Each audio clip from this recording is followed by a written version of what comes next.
Previously, on The Secret Sits, Tony Harris has spoken to a psychic, and she told Tony this about his encounter. "You must never go back to that house, Tony. This is a hell house." And that is where we find ourselves while we pick up our story today.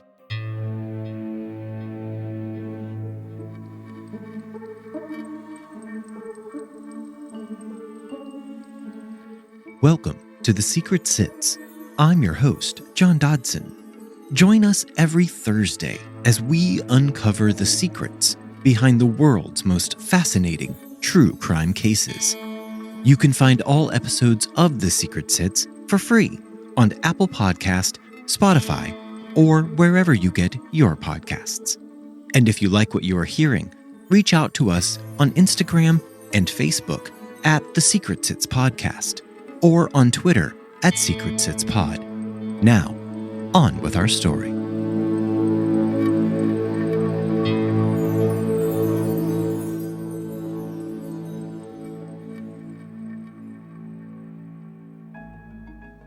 Although Virgil would do almost anything to solve a case, he did not put much credence in the visions of psychics. But as Tony and Connie hung up the phone, the fear splashed across their faces made Virgil press on with his investigation, and he assigned one of his top investigators to initiate a search through the rich suburbs in a renewed effort to locate this hell house. This investigator was named Bill Hillsley, and he worked as a state trooper, and he knew the Indianapolis area better than anyone. Bill only had to search a couple of days before he located a home in Westfield that had a wooden sign out front which read, "Fox Hollow Farm." Bill drove up the long driveway, past the overgrown and unkempt front yard. The house was big, but it was also extremely run down. Bill exited his vehicle after he arrived at the circular driveway, and he began poking around. He wanted to locate the indoor swimming pool, a sure sign that he had the correct house. But he could not see an indoor pool through any of the home's windows. Bill took a few photos of the exterior of the home, and he headed back to the office.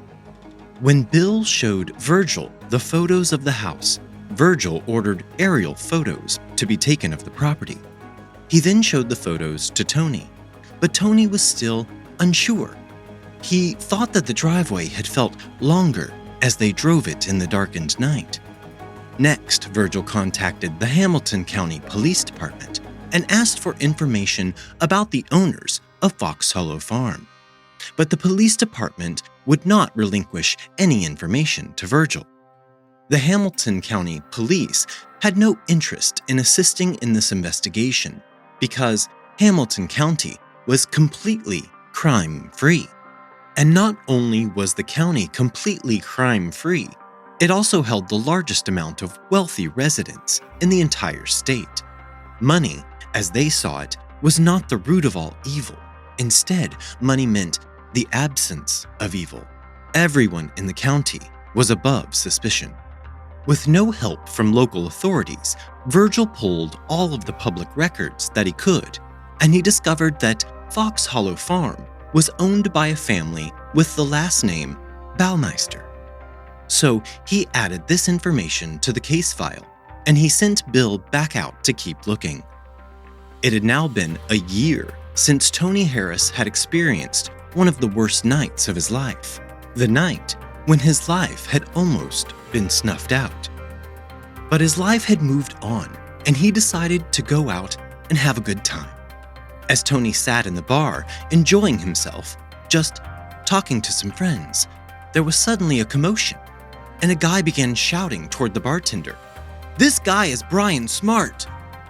Tony was shocked and only saw a glance of a man who was being called out as the man tore off through the bar and out of the front door. Tony leapt from his seat and gave chase. He made it outside of the bar just as the blue Buick was beginning to speed away. But it did not get away before Tony Harris was able to take down the car's license plate number. Tony took the plate number to Virgil, who immediately called Detective Mary Wilson with this new information. They discovered that the car was registered to one Mr. Herb Baumeister, and Herb was the owner of a chain of local thrift stores and the owner of a property in Hamilton County named Fox Hollow Farm. But so far, this case was purely circumstantial, and there was not enough evidence to arrest Herb for anything. So Detective Wilson did what she had done her entire career while hunting the worst people who live among us, and she went to confront Herb directly. Mary went to one of the Save-A-Lot stores owned by Herb. She stood outside assessing the situation, and she saw who she believed to be Herb inside of the store. She walked up and opened the door to the thrift store. As she stepped inside, she displayed her detective badge for the man, who stood there, smirking at her. "And how can I help you today, officer?" said the man in a cloying manner. Mary had no time for this man's bad acting, and she shot back at the man, "It's Detective. Are you Herb Baumeister, owner of Fox Hollow Farm, and a light blue Buick?" "I most certainly am," the man replied. "What do you know about the attempted murder of Tony Harris?" Mary asked. At this, the man feigned surprise. "I beg your pardon?" But Mary Wilson was straight to the point. "You took Tony Harris to your home at Fox Hollow Farm and attempted to strangle him to death." The man's face registered shock at this accusation. "I did not," decreed the man. But Mary was relentless. Johnny Bayer, Alan Broussard, Roger Goodlett, Richard Hamilton, none of these names ring a bell? Herb claimed he had never heard of any of these people before. Mary continued. Stephen Hale, Jeff Jones, Michael Kieran, Manuel Resendez. Herb shook his head and said, "Listen, I think there has been some sort of misunderstanding here." Mary asked another question. "So you don't frequent gay bars around this city?" Herb was the most outraged by this question, and his face turned red as he responded. "I am a married man, not some sick pervert." At this, Mary gave Herb a smile. "That's a relief to hear. So you won't mind us taking a look around Fox Hollow Farm, just to clear any suspicions about you?" After asking this question, Herb's shocked and almost comical reactions to Mary's questions stopped, and Mary saw the dark shadow envelop Herb's face. The same change, she assumed, all of his victims must have seen in the last fleeting moments of their lives. Herb spoke in a calculated tone. "Well now, I can't have you traipsing all over my property. I've got kids. I don't want them getting frightened." Mary explained to the man that if he was innocent, he would have nothing to hide. But Herb shot back at her that he would not give the police permission to search his property, and he also told her that she did not have enough evidence to get a search warrant. She thanked him for his time and left the store. Detective Wilson then traveled out to Fox Hollow Farm, and she was greeted at the door by a woman named Julie. She was Herb's wife, and she looked at the police badge and she let out an exasperated sigh. "You don't have permission to come in," Julie told the detective. "You aren't allowed to search the house. There's nothing illegal here. There's nothing stolen here. Please just leave us alone." Mary was somewhat taken aback by this seemingly prepared statement. "Stolen?" Mary asked the woman. Julie then said, "Herb already called to warn me about you." This made Mary a bit amused. "Ma'am, I don't care if you have stolen every single piece of furniture in the building. I'm here about a series of murders that we believe your husband committed. We want to search the property for evidence that Herb had been killing people." This made Julie actually snort with laughter. For a moment, this all seemed like a joke. Herb? Herb wouldn't hurt a fly. But a feeling of panic began to fill Julie. Still, she shook her head from side to side. She was a good and dutiful wife, and she remained loyal to her husband at all costs. Mary gave the woman her card and told her to call if she thought of anything. As Detective Wilson left the house, she knew that Herb would never contact her. It was clear to her that the man was a sociopath, but Julie seemed much more likely to break. Less than 1 week after Mary's visit to Fox Hollow Farm, she received a frantic call from Julie. The woman was screaming at her over the phone that she had ruined her marriage. Since Mary's visit to the thrift store and then the house, Herb had begun to spiral out of control. He'd become almost agoraphobic and refused to leave the house. He was rampantly paranoid, and he ran around the house all day, peering out of the windows. The Save-A-Lot stores had started going downhill due to the lack of supervision by Herb. Julie then told Herb that he should go visit his mother and just get away for a while. Herb took this as his chance to leave town without looking suspicious, and so he agreed. The very day that Herb left town to visit his mother, Julie filed for divorce. Now, with Herb out of town, Julie placed another call. This call was to Detective Mary Wilson. But in this call, she revealed to Mary that she had unearthed something strange out in the garden of their home at Fox Hollow Farm: a human skeleton. During this same phone call, Julie gave Mary permission to search the property while Herb was away and completely unaware. Detective Wilson launched a full-scale search of the Fox Hollow Farm property. During this search, police discovered the indoor pool, surrounded by posed mannequins, just as Tony had described it.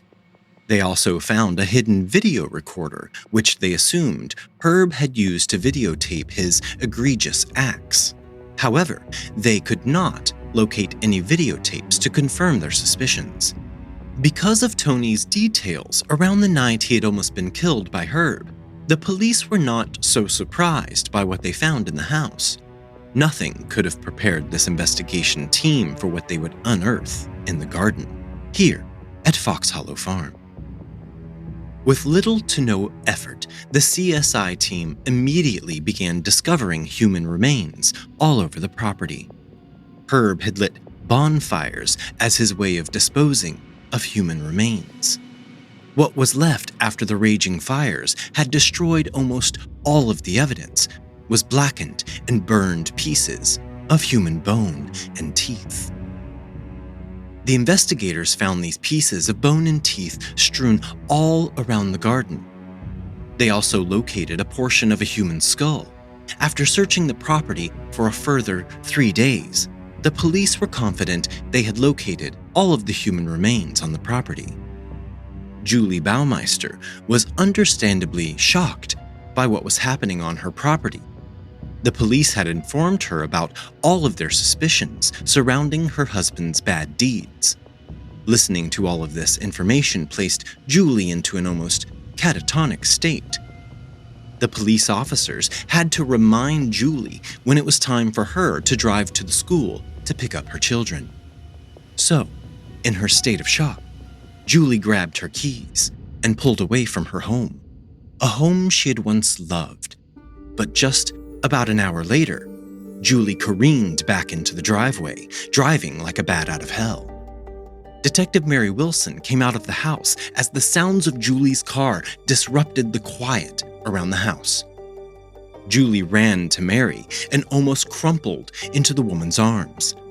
"Herb has taken Eric." You see, that morning, Herb decided to take an insurance policy with him as he left for his mother's house, and that insurance was his own son. Herb figured if he had Eric with him, his wife would stay under his control, even while he was away. The problem was that Julie had no idea that Herb had taken Eric, and she had already contacted Detective Wilson.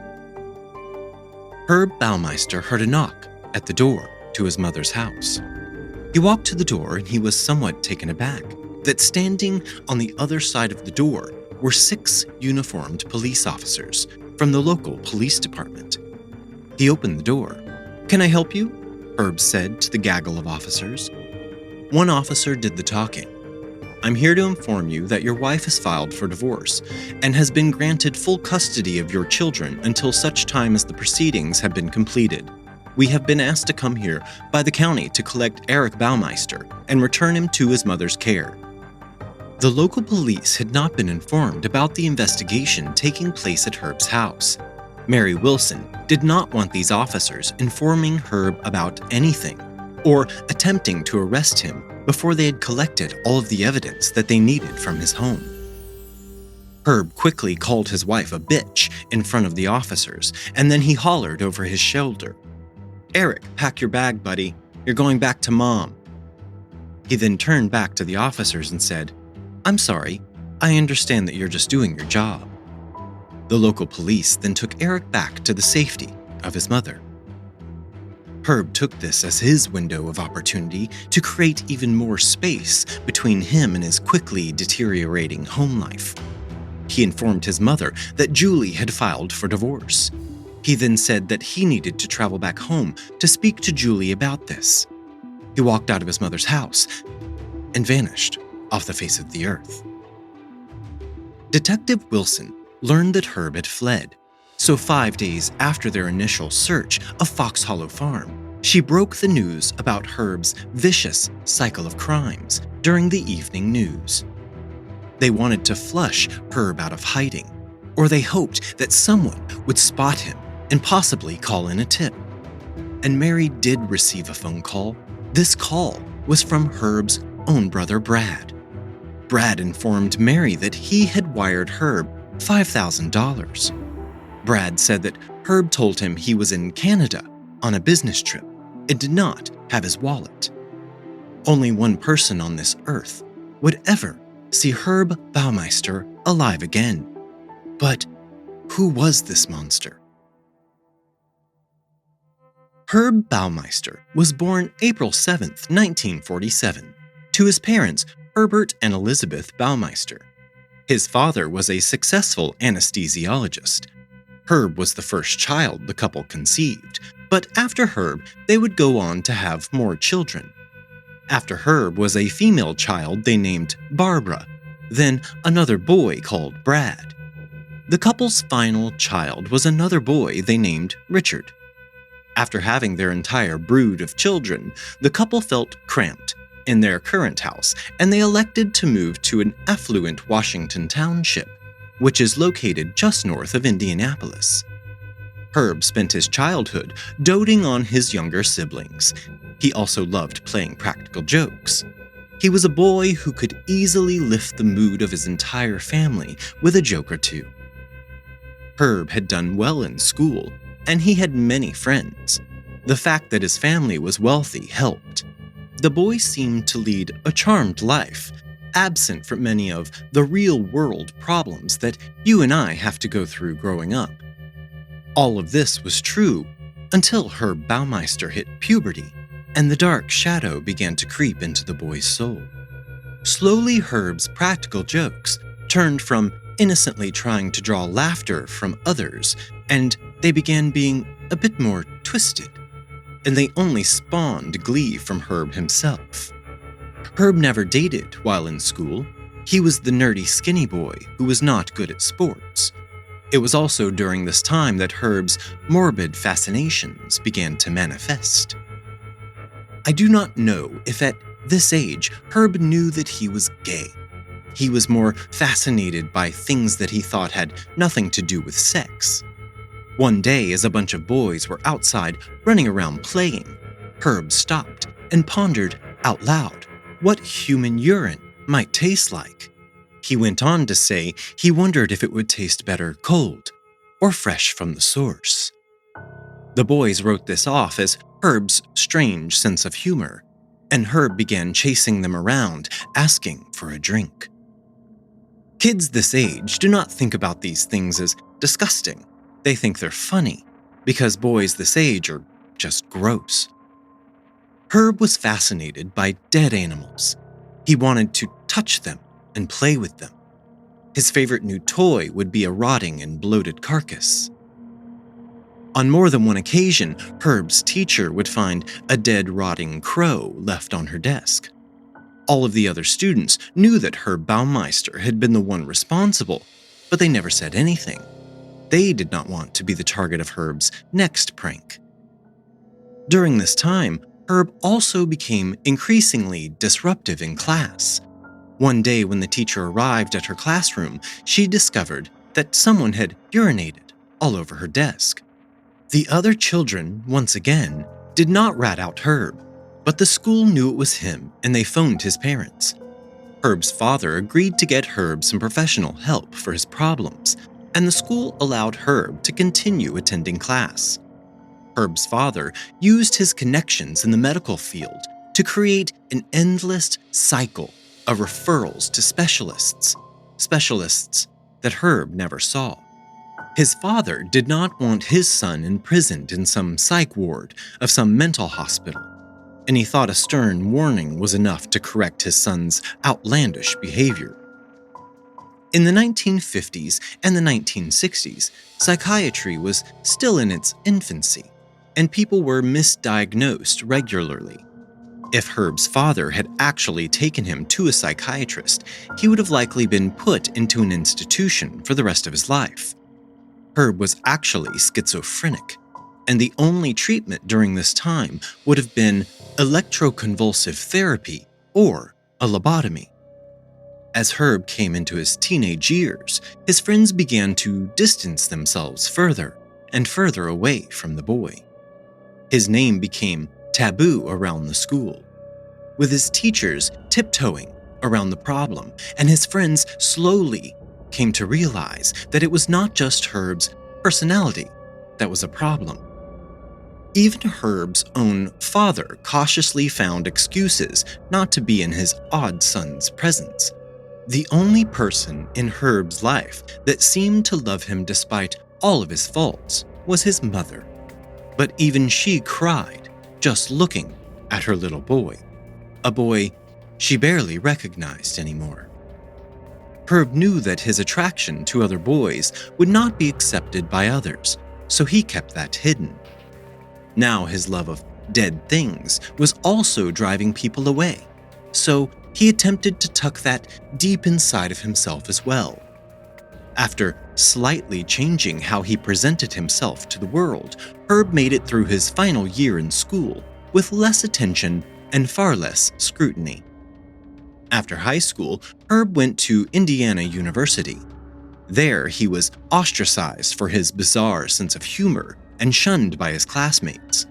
He left the university and moved back in with his parents before he had even completed one semester. After returning home to live with his parents once again, Herb's father used his connections to get Herb a job as a copy boy at the Indianapolis Star. Many of the staff at the paper found Herb odd, no matter how hard the awkward boy attempted to fit in. His one saving grace was his boss, Gary Donna, who served as the executive of the advertising department. Gary enjoyed the eccentricity in Herb's sense of humor, and he would let him get away with things that should never be tolerated in a professional office environment. When Herb's fellow employees would complain about his inappropriateness, Gary would just brush them off with a "that is just Herb" comment. On one occasion, Gary was going to attend a football game at the University of Indiana with some of his close friends. So, Herb offered to drive the group of men. When the day arrived, Herb showed up to drive his boss along with his rich friends. But all of the men were shocked when Herb pulled up in a hearse.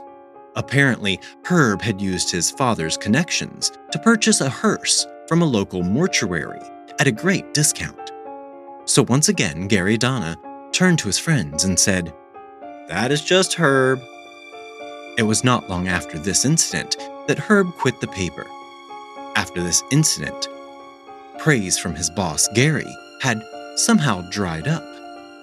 Herb's father was even more upset that he could not hold a job than he was about Herb quitting school. So Herb Sr. sent his son back to school and told him not to worry about everything at once.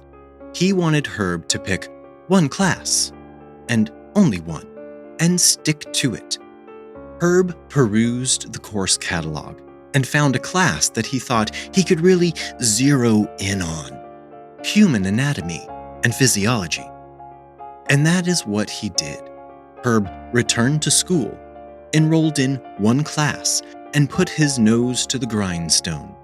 He soon realized that if he focused on his coursework and he stopped caring what those around him thought of him, he could be quite successful. With Herb's newly found confidence, he decided to start traveling into Indianapolis so he could go incognito to some of the local gay establishments. He traveled via public transportation so no one would spot the extremely noticeable hearse he drove as his daily vehicle. In the gay clubs, Herb found he could go mostly unnoticed by the men surrounding him, but those who did notice him were kind and open. As he visited more and more often, the other regulars in the clubs began to recognize Herb as part of their welcoming community, and he began making some actual friends. These people appreciated Herb's somewhat off sense of humor, and his disturbing observations made his friends cackle with laughter.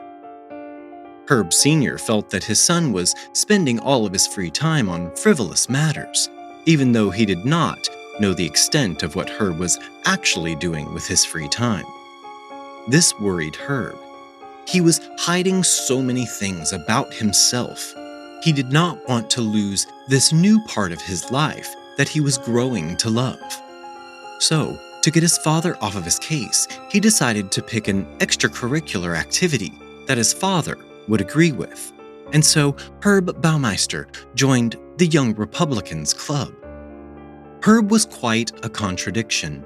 He held fast to extremely right-wing political ideas, all while secretly going to gay clubs most nights.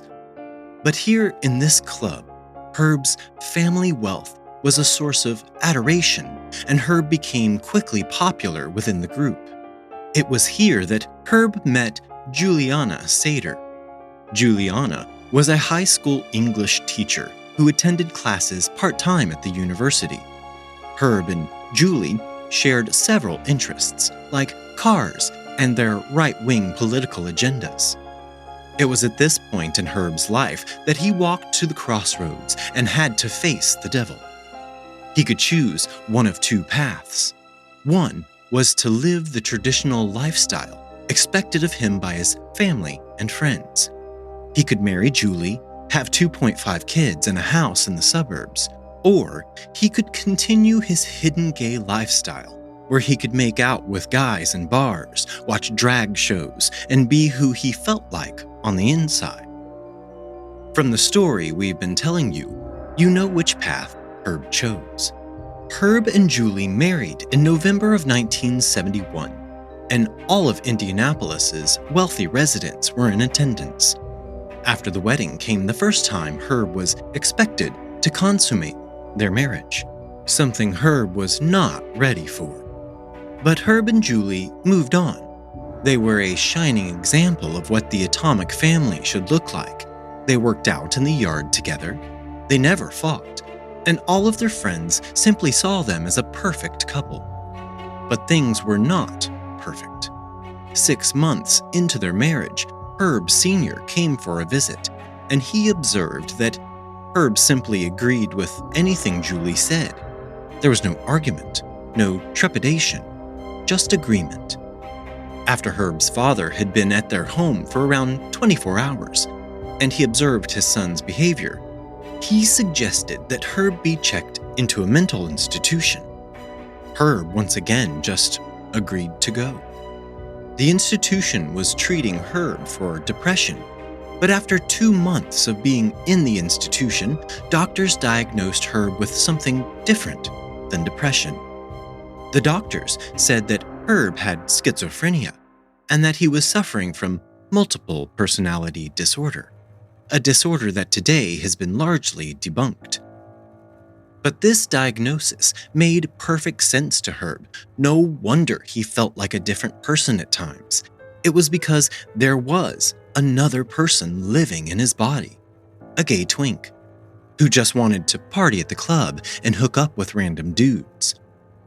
After this realization, Herb's depression almost melted away, and his father had him removed from the institution. Of course, this was the 1970s, and mental health was severely stigmatized. So Herb and his father swept his time in the mental hospital under the proverbial rug and pretended that it had never happened. Herb returned home to Julie, his dutiful wife, and it was then that Herb was able to consummate the couple's marriage for the very first time. But Herb would not even undress in front of his wife, and their first sexual experience was performed in a completely blackened room. After this, Herb began taking long walks to be alone, or whatever other excuses he would use to begin returning to the gay clubs under the cover of night. He escaped to the dark world his other self loved to be in, but he found no satisfaction here either.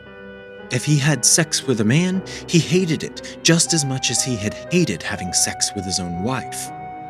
Eventually, Herb and Julie conceived and produced 3 children: Marie, Eric, and Emily. Herb was an unexpectedly attentive father. He paid lots of attention to his children, and time with them meant time he was not letting his second personality do the things it wished to do. Due to his attempt to suppress his darker self and spend all of his free time with his children, the dark Herb of his adolescence came back to the surface, and Herb began to urinate on his boss's desk at work.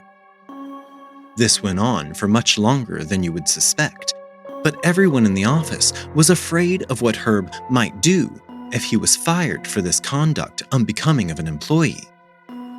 The final straw was the day Herb's boss came into his urine-soaked desk, and there on his desk was a letter from the governor of Indiana, now tea-stained with bodily fluids. Herb was told to leave quietly, and they would keep his waterworks as their own little secret. It was difficult after this for Herb to find a job. Julie returned to teaching part-time just to put food on the table. Eventually, Herb's dad found him an entry-level job as a clerk at a local thrift store. Herb took the job, but he was not satisfied by the position. Quite honestly, he felt it was beneath him. 2 months into Herb's menial job, the point where he would normally begin wetting everything down around him, he received some urgent news that took him away from this job for a short time. His father, Herb Sr., had died. The death of a parental figure has been the commencement of many a serial killer's murderous spree. Herb continued working at the thrift store after his father's passing, but finally, with the stalwart figure of his life now out of the way, he decided that he could do whatever he wanted. So Herb decided that he had learned all he could from his 3 years working at the thrift store, and what he really wanted to do was to open his own chain of thrift stores. Thus, Save-A-Lot was born. This also gave Herb the opportunity to drive all over Indiana and Ohio, searching for treasures for his new store. Herb and Julie opened the doors to their first Save-A-Lot in 1988, and the public was impressed at the organization and cleanliness of this new thrift store. The store made a profit of $50,000 in its first year. During their second year of operation, their second location opened, and in year 3, the couple had made enough money to buy a fancy new Tudor-style house on a property called Fox Hollow Farm. This property had 4 bedrooms, an indoor pool, and over 18 acres of land. It was more than enough room for the couple and their 3 children. Finally, Julie felt happy. She felt they had achieved what their goals had been since they married. Julie still wondered about certain things, like Herb's long trips to Ohio, when he would come back with nothing for the stores, or his long drives he took at night to gather his thoughts. But those were small things that were probably nothing, and Julie told herself to just be content with what she had. So that is what she did. After moving into the house at Fox Hollow Farm, one day while Eric was out playing in the garden, he unearthed a partial human skeleton. Eric ran to the house to tell his mother what he had found. This obviously upset the woman greatly, and she phoned Herb to tell him about the discovery. Herb told his wife in an almost monotone voice, "That is one of my dad's old dissection skeletons." He went on to explain that it used to take up residence in the garage, but he had moved it to the garden and buried it because he needed the room in the garage. Either way, Herb told Julie not to worry about it. He would take care of it when he came home. So that is what she did. Julie had done whatever her husband had told her to do, until the day she contacted Detective Mary Wilson. And that one phone call set off a flurry of unimaginable truths. Truths that we will cover next week in our final episode on Herb Baumeister. We dance round in a ring and suppose, but the secret sits in the middle and knows. The Secret Sits podcast is researched and written by me, John Dodson. Audio engineering by Gabriel Dodson. Original logo artwork provided by Tony Lay.